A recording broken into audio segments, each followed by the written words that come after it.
কে এটা পূজা? একে আমি ভালোবাসি। তুমি কে ভালোবাসো? তাহলে আমি কে? আমি তো আপনাকে চিনি না।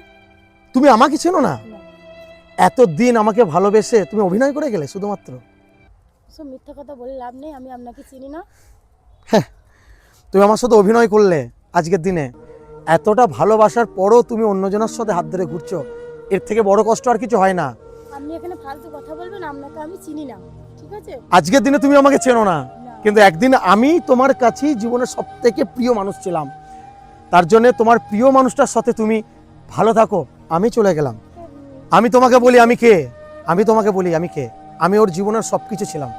আজকে আমাকেও ধোকা দিল, কালকে কিন্তু তোমাকেও ধোকা দেবে। এইটা কিন্তু তুমি মনে রাখবে জীবনে। কথা আপনি বলেন না। আজকে যখন আমাকে ধোকা দিয়েছে, তোমাকেও কিন্তু একদিন ধোকা দেবে। এইটা কিন্তু মনে রেখো, মেয়েদের মন বোঝা খুব মুশকিল। এই জন্যে তোমরা দুজন ভালো থাকো, আমি সবসময় এটাই চাই।